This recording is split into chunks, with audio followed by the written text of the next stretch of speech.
Market में गेहूं की नई नई वैरायटियां आने से किसान साथी जहां खुश हैं, वहीं पर डीएपी का अभाव किसान साथियों को थोड़ा सा परेशान कर रहा है। प्राइवेट सेक्टर में डीएपी ना होने के कारण वहां पर सहकारी समितियों में बड़ी लंबी लाइनों में लगकर किसान साथी डीएपी ले रहे हैं, खरीद रहे हैं। उसके साथ में 3 बैग दानेदार डीएपी के साथ में तरल डीएपी की एक बॉटल किसान साथियों को दिया जाना, ये किसान साथियों की जेब पर एक्स्ट्रा प्रेशर तो है ही, साथ में ये ना बताया जाना कि इस बॉटल को यूज़ किस टाइप से ठीक से करना है और किसान साथी इसका उपयोग कैसे करके अच्छे रिजल्ट ले सकते हैं।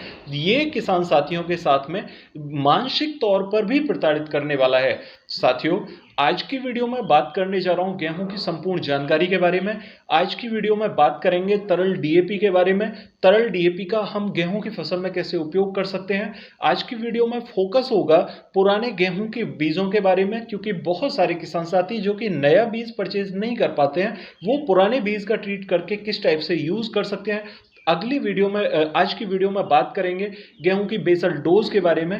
पहली सिंचाई कब करनी है, पहली डोज क्या लगानी है, दूसरी डोज खरपतवार का किस टाइप से हमें सफाया करना है और आगे के ट्रीटमेंट हमें कैसे करने हैं, इसके बारे में आज की वीडियो में जानकारी लेते हैं। साथियों, सबसे पहले बात करते हैं यहाँ पर डीएपी के बारे में, क्योंकि डीएपी की उपलब्धता न होना किसान साथियों के लिए थोड़ा सा चिंता का सबब बन गया है। साथियों, यदि आपके पास में डीएपी के 3 बैग के साथ में तरल डीएपी की एक बोतल मिल रही है तो आप परचेज कर लीजिए।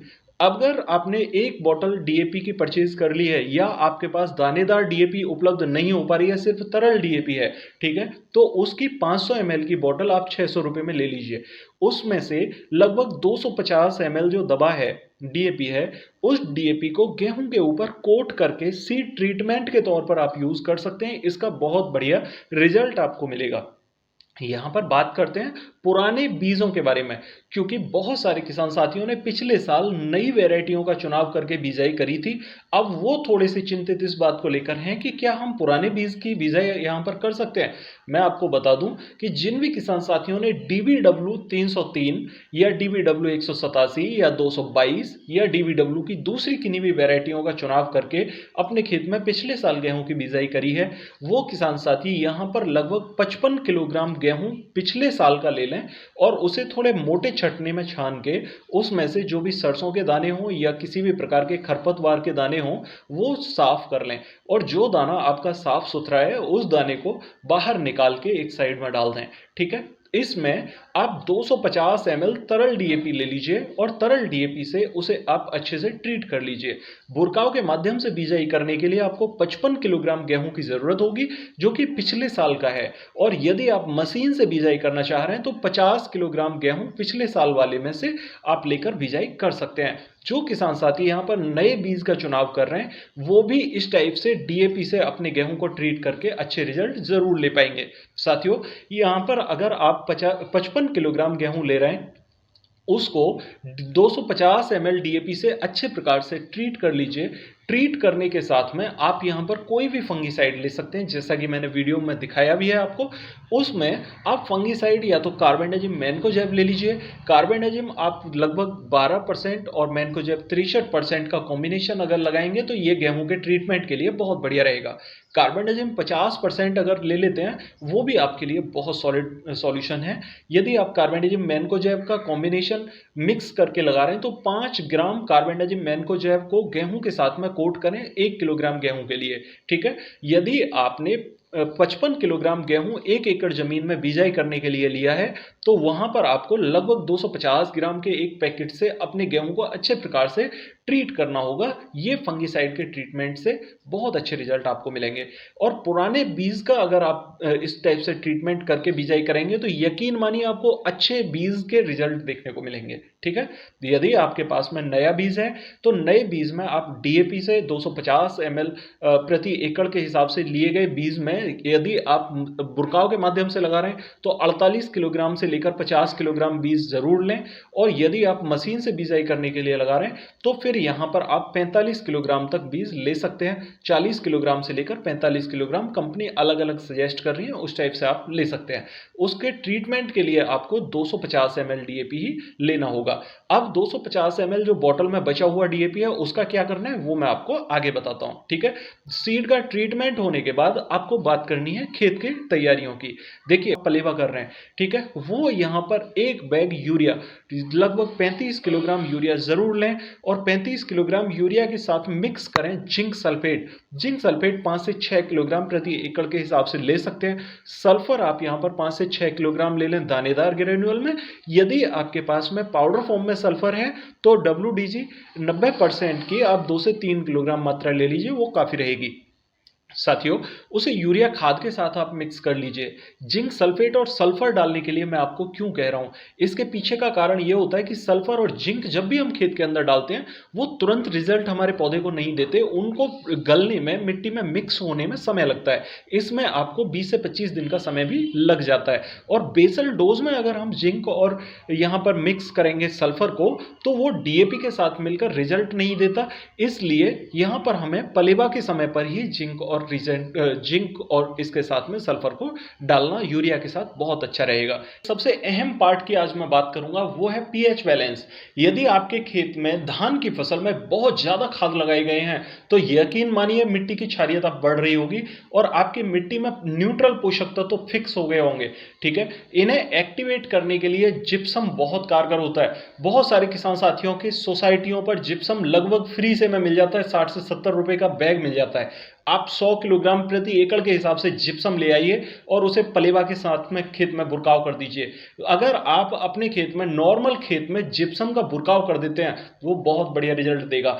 पलेवा के पहले आप जिप्सम का बुरकाव करके एक बार खेत की जुताई कर दीजिए और तब पलेवा करिए, देखिए क्या रिजल्ट मिलेगा जिप्सम का, ठीक है। जिप्सम आपकी मिट्टी के पीएच को कम करने में मददगार होगा और जो पड़े हुए न्यूट्रल पोषक तत्व उन्हें एक्टिवेट करने में मददगार होगा। पौधे की जड़ें तेजी से उस पोषक तत्व को एब्जॉर्ब कर पाएंगी और पौधे में ग्रोथ आपको गजब की देखने को मिलेगी, फुटाव भी ज्यादा होगा, ठीक है।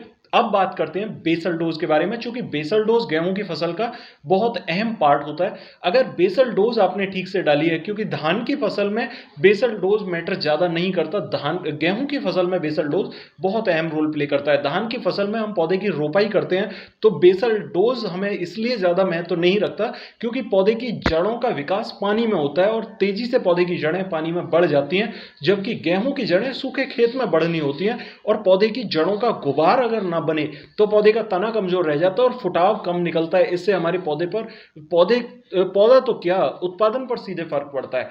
अगर आपने देखा होगा जो पौधा सिंगल खड़ा होता है उसकी बालियों में जो उत्पादन होगा वो कम होगा और जो फुटाव की हुई बालियां होंगी उनमें उत्पादन ज्यादा निकलेगा। इसलिए हमें फोकस करना होता है पौधे की ट्रिलिंग पर, पौधे के फुटाव पर। और पौधे की जड़ों का गुबार जब बनेगा तो फुटाव भी ज्यादा होगा और तना भी मोटा निकलेगा, ठीक है। इसलिए बेसल डोज में हमें क्या डालना है, यदि हमने यूरिया खाद पहले डाल दिया है, या तो पुआल की गलाई के समय पर डाल दिया या पलेवा के समय पर डाल दिया है, एक बैग डाल दिया है, तो यहां पर हमें यूरिया खाद बहुत ज्यादा नहीं चाहिए। यूरिया खाद हम यहां पर 2 से 3 किलोग्राम प्रति बीघा के हिसाब से लेना है, सिर्फ किस लिए कि हम दूसरे खादों का या दूसरी जो हमारे बीज हैं उनका बुरकाव कर सकें ठीक से, कोने से कोने बिखेरने में हमें आसानी हो सके, ठीक है। यूरिया खाद 2 से 3 किलोग्राम प्रति बीघा के हिसाब से ले लीजिए। गेहूं आपके पास में 55 किलोग्राम हो गया। और डीएपी, अगर तरल डीएपी से आपने ट्रीट नहीं किया या तरल डीएपी आपके पास नहीं थी तो आप दानेदार डीएपी 50 किलोग्राम यहां पर लेंगे, ठीक है। पोटास की जहां तक मैं बात करूं, जो भी किसान साथी एनपीके बनाकर बिजाई करना चाहते हैं वो पोटास 1850 रुपए का बैग नहीं परचेज कर सकते, तो मैं उनके लिए बहुत छोटा सा सॉल्यूशन बताना चाहता हूं। यहां पर आप राख ले लीजिए चूल्हे की 40 से 50 किलोग्राम प्रति एकड़ के हिसाब से। 55 किलो गेहूं के साथ में 40 से 50 किलोग्राम राख का कॉम्बिनेशन आपके लिए बहुत बढ़िया रहेगा, चूल्हे की जली हुई जो राख होती है, ठीक है। पोटास की जहां तक बात करूं, बहुत से किसान भाई पूछना चाह रहे होंगे कि पोटास अगर हम लगाना चाहें तो गेहूं में कितनी मात्रा में पोटास डालना चाहिए। आप यहां पर 15 से 20 किलोग्राम पोटास ले लीजिए, वो कॉम्बिनेशन बढ़िया रहेगा, ठीक है। अब बेसल डोज में जब हम बिजाई कर रहे होते हैं तो हमें एक बात का विशेष ध्यान रखना होता है कि जिंक डीएपी के साथ नहीं डालना है, सल्फर डीएपी के साथ नहीं डालना है, ठीक है। दूसरे साल्ट में अगर हमें लग रहा है कि हमारे खेत में गिडार ज़्यादा हो गई है या कीट ज़्यादा था, तो रीजेंट का कॉम्बिनेशन 1 किलोग्राम प्रति बीघा के हिसाब से हम यहाँ पर कर सकते हैं, वो हमें बढ़िया रिजल्ट देगा।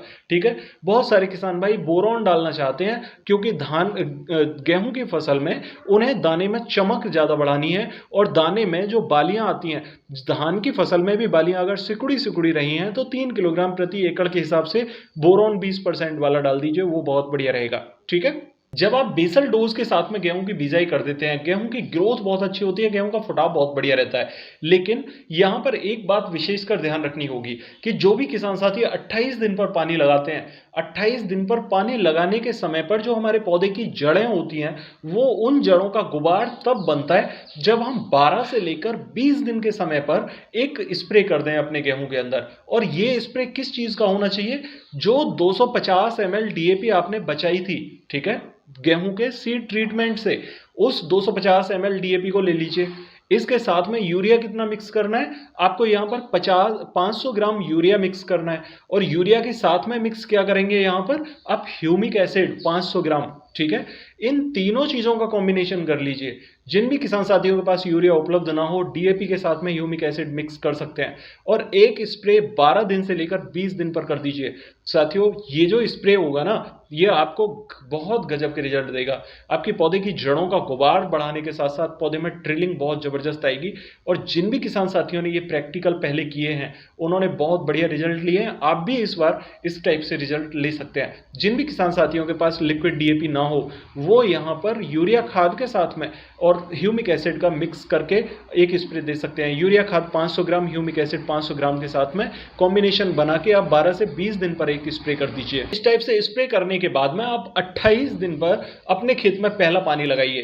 पहला पानी लगाने के समय पर आपको एक बात विशेषकर ध्यान रखनी होगी। यूरिया खाद यहां पर आपको कितना लेना है? मात्र 35 किलोग्राम। और 30 किलोग्राम लेंगे तो और भी बढ़िया रहेगा, यानी कि 5 किलोग्राम प्रति बीघा के हिसाब से 30 किलोग्राम यूरिया लीजिए। उसके साथ में आपको क्या डालना है? यहाँ पर ह्यूमिक एसिड का कॉम्बिनेशन कर सकते हैं, या फिर आप सागर का या कोई भी दूसरा दानेदार ग्रेनुअल ले सकते हैं जो कि जाइम के रूप में हो। जाइम यहाँ पर क्या काम करता है? जाइम यहाँ पर आपके पौधे की जड़ों का विकास करने के साथ साथ तने में ग्रोथ को बढ़ाता है और तने की मोटाई को बढ़ाता है, फुटाव निकालने में काफी कारगर होता है। और तब आप पानी लगाएं, ये आपके लिए बहुत बढ़िया रहेगा। यहां पर आपको एक बात विशेषकर ध्यान रखनी होगी, अगर आपके खेत में खरपतवार कहीं दिखाई दे रहा है तो खरपतवार को जब भी दिखाई दे छोटे से छोटा होने पर खत्म कर दें। खरपतवार यदि आपने बड़ा कर लिया तो वो पौधे की पत्तियां तो झुलस जाएंगे लेकिन तना खत्म नहीं होगा। इसलिए आप सबसे छोटे खरपतवार को मारने की कोशिश करें। ठीक है, जब भी आपने पलेवा करी या पहला पानी लगाया गेहूं की फसल में, तो गेहूं की फसल में पानी लगने के तीसरे से चौथे दिन आपको खरपतवार दिखाई देने लगेगा। यदि आपके खेत में खरपतवार दिखाई दे रहा है तो आप दूसरे पानी से पहले पहले उस खरपतवार को खत्म करने के लिए स्प्रे जरूर करें। ठीक है, और जब भी आप स्प्रे कर देंगे तो मिट्टी जैसे जैसे टाइट होती चली जाएगी, आपके खेत का खरपतवार खत्म होता चला जाएगा। जब भी आपने पहले पानी के बाद में खरपतवार को खत्म किया तो दूसरे पानी लगाने के समय पर आपके खेत में हल्का पीलापन आ जाता है। खरपतवार तो खत्म हो जाता है लेकिन गेहूं के पौधे में पीलापन दिखाई देने लगता है।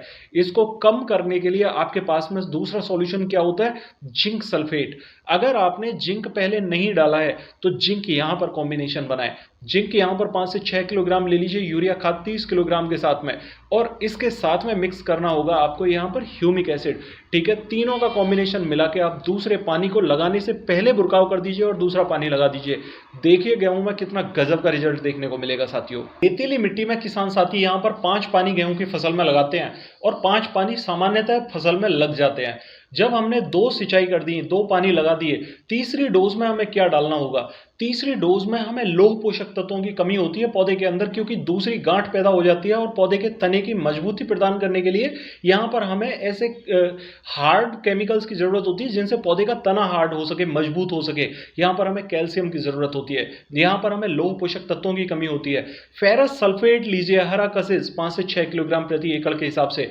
चूना यानी कि लगभग जो पिसा हुआ चूना होता है, भुना हुआ चूना, लगभग 8 से 10 किलोग्राम प्रति एकड़ के हिसाब से मिक्स कर लीजिए फेरस सल्फेट के साथ में। और यहाँ पर अगर आप चूना ना मिला सकें तो यहाँ पर कैल्शियम ले सकते हैं, कैल्शियम क्लोराइड 3 किलोग्राम प्रति एकड़ के हिसाब से मिक्स करना होगा हरा कशिश के साथ में। और यूरिया खाद कितना लेना है, 30 किलोग्राम मात्र, उसके साथ में मिला के बुरकाव कर दीजिए। गेहूं की तीसरी डोज में बहुत गजब के रिजल्ट देखने को मिलेंगे। जब बात आती है चौथी डोज की या चौथे पानी की, चौथे पानी पर आपको यूरिया खाद बहुत नॉर्मल कर देना होता है, बहुत कम कर देना होता है। गेहूं की फसल बहुत अच्छी चल रही होती है, यहां पर आपको सल्फर और पोटास इन दोनों का कॉम्बिनेशन करना होता है। किस टाइप से, सल्फर WDG 3 किलोग्राम प्रति एकड़ के हिसाब से ले लीजिए, पोटास 0050 NPK वाला 2 किलोग्राम प्रति एकड़ के हिसाब से ले लीजिए, दोनों का कॉम्बिनेशन कर लीजिए मिक्स करके। ठीक है, मिक्स करने के बाद में यूरिया खाद 2 से 3 किलोग्राम प्रति बीघा यानी कम से कम यूरिया खाद के साथ मिला के सल्फर और पोटास को बुरकाव कर दीजिए और पानी लगा दीजिए। देखिए क्या गजब के रिजल्ट देखने को मिलेंगे। जिन भी किसान साथियों के गेहूं की लंबाई ज्यादा हो गई हो, वो किसान भाई यहाँ पर यूरिया खाद के साथ मिला के बुरकाव ना करें, यहाँ पर 0050 लें या NPK 05234 का कॉम्बिनेशन यहाँ पर और भी बढ़िया रहता है, क्योंकि पौधे की गोब से पहले बालियां पनप रही होती हैं। और यहाँ पर DAP का साल्ट बहुत गजब के रिजल्ट देता है।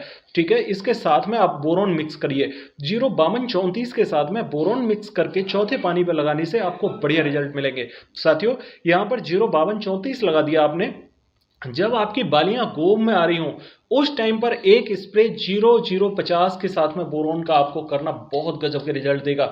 ये आपको लगभग 28 से 30 क्विंटल प्रति एकड़ के हिसाब से गेहूं के उत्पादन के लिए बहुत सक्षम डोज है। और यदि आपने DBW की वैरायटियों के चुनाव किया है तो यहां पर आप उसका रिजल्ट ले पाओगे। यहां 0050 लगाना क्यों जरूरी होता है, देखिए 0050 लगाने से आपको कई लाभ देखने को मिलते हैं, क्योंकि मार्च के महीने में जब गर्मी का सीजन बढ़ जाता है, गर्मी बढ़ जाती है, तो हैवी टेम्परेचर की वजह से हमारी बालियां बहुत तेजी से पकने लगती हैं। और जब तेजी से बालियां पकती हैं तो वो पौधे से संपूर्ण पोषक तत्व तो नहीं ले पाती, क्योंकि गर्म जो हवाएं हैं वो हमारी बालियों को झुलसा देती हैं। उससे बचाव करने के लिए पोटास यहां पर बहुत कारगर होता है और पौधे में ट्रांसपोर्टर का काम करता है। गेहूं में परागण बड़े स्केल पर होता है, इसलिए बोरोन की भरपूर मात्रा हमें गेहूं के लिए देनी चाहिए। इससे हमारे गेहूं की चमक तो बढ़ती ही है, साथ में दाने का भराव और दाने में वजन बहुत अच्छा रहता है। और साथियों जो तना है पौधे का वो मजबूत रहता है, आपको बहुत मजबूत गेहूं की फसल देखने को मिलेगी। साथियों आशा करता हूं आप मेरी बात समझ पाए होंगे, और फिर भी अगर आपकी कोई क्वेरी हो तो कमेंट बॉक्स में जरूर पूछिएगा। और यदि चैनल पर नए आए हैं तो चैनल को सब्सक्राइब करना बिल्कुल ना भूलें, क्योंकि इस टाइप की जरूरी जानकारी मैं आपको देता रहता हूं। मिलते हैं अगली वीडियो में, तब तक के लिए नमस्कार किसान साथियों।